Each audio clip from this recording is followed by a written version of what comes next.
Anything else? We got Ralph Turner's take on this yesterday. What's as a modern day journalist, what's it like to cover this stuff in a major newspaper?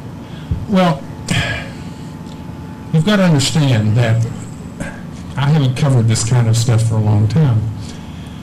But a journalist who hears a story must get, to be objective about it, must get the opposing side.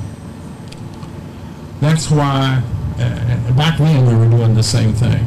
We'd hear these stories, and the first people we'd call would be the people at the National Weather Service. Don't ask me why, but we thought, we've got to get an expert somewhere. Well, if you think about it, they're not experts. I mean, they're weather people. They look at clouds, they look at rain and stuff like that. And of course, if you talk to a meteorologist, most of them are going to say, well, it's just a natural occurrence. They'll tell you that there are clouds that look like UFOs, that there are certain phenomena, meteorological phenomena that look like those kind of things. So if you see any reports of these kind of things, the objective journalist has to go out and get a scientist, even if they're nothing but a weatherman, to say, whatever. I never talked to Tony Cavalier about what he thinks, but he probably doesn't believe in them either, because he's a scientist. Most scientists believe in the scientific method of proving things, and there is a definite way of proving those things. And paranormal activity cannot, by definition, because it's beyond normal, cannot be proven scientifically. There's no way. The fact is, maybe our science hasn't progressed far enough that we understand them. So to go to any scientist and say, what do you think about that UFO sighting last night over Point Pleasant or over Canova, or did you see that thing flying over Huntington last night? They will tell you, well, there's bound to be a normal, natural explanation to it. And they will sometimes give a list of explanations. And the journalist, the objective journalist, then must put those things in the story. You can't just go with what somebody says. You have to go to somebody else. You have to go to a scientist and say, how can this be explained? And the fact is, and I have read a lot about UFOs on the internet, and they have, in turn, they'll say, but they'll see these things, and then they'll say, but scientists say that it was a weather balloon. It doesn't make any sense. The Roswell, New Mexico incident still remains. I encourage you to study in great depth that on the internet.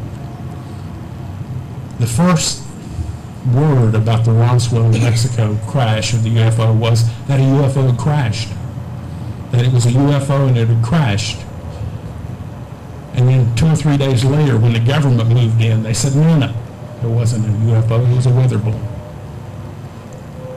The people who saw that thing, saw that crash out there in the middle of the desert, they knew the difference between a craft and a weather balloon.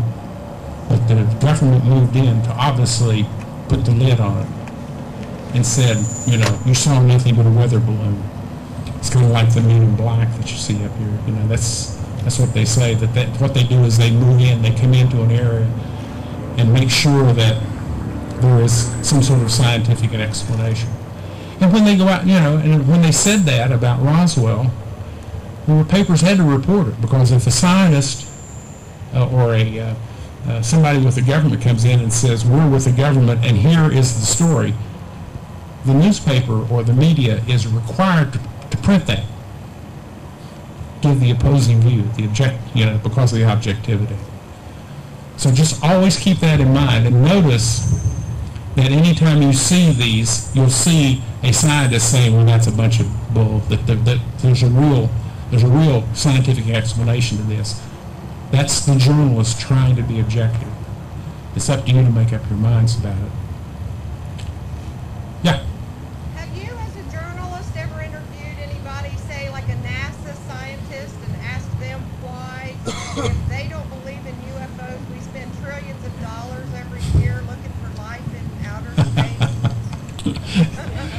of odd, isn't it? They never explain that on TV. Well, it's because there's a lot of money to be made in looking for life in outer space.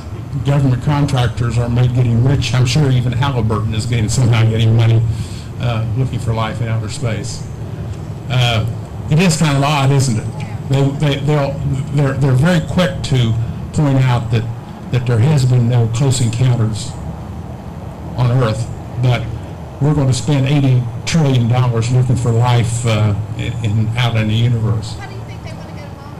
Huh? Why do you think they want to go to Mars? All of a sudden. I know. Well, yeah. Well, sure.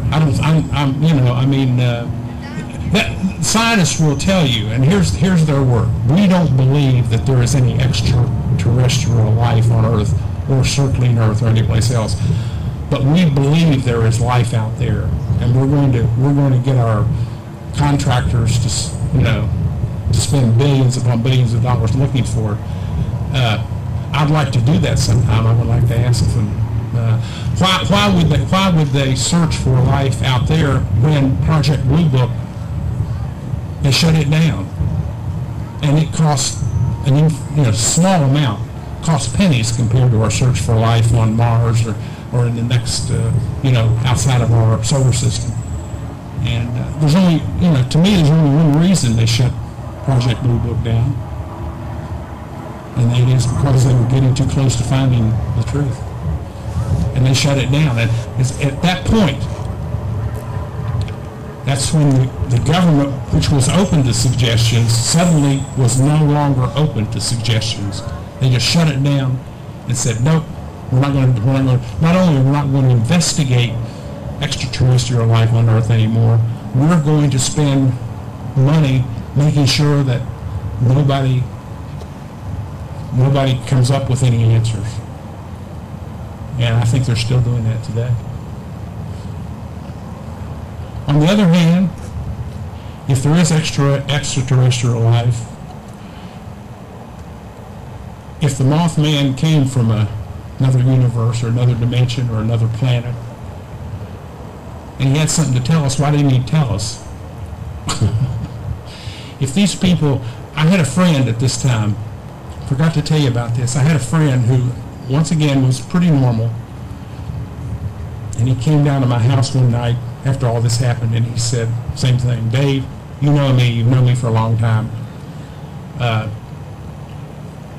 He lived on Jerry's Run at the time, and he was driving from Huntington up to Jerry's Run down here. You know where the big power lines cross the river down here? He said it was about 3 o'clock in the morning. He'd been visiting a girlfriend in Huntington, and he said there was something right over top of the power lines with a probe touching the power lines, and you could see the light coming up from the power lines. He says almost as if it was getting its batteries recharged. And he said I sat there for 10 or 15 minutes watching it, and he said after it recharged, he said the probe went back up into the craft and it flew off at 1,000,000 miles an hour.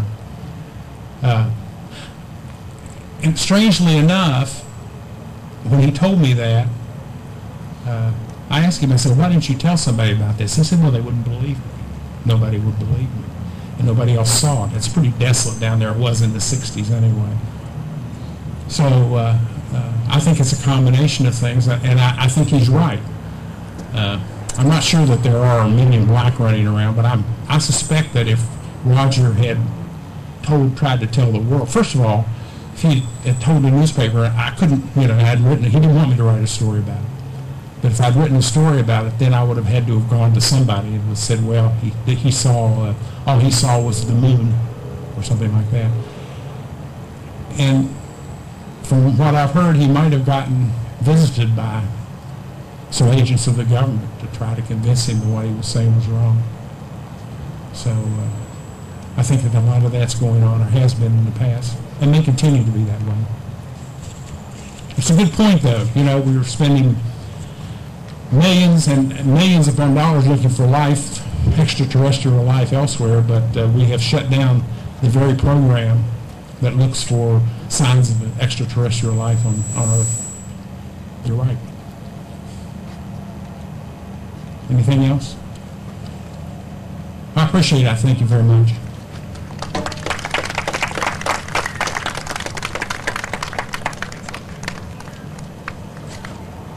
Okay, next speaker is going to be at 3 o'clock. It's going to be the Prodigy Group. Thank you very much.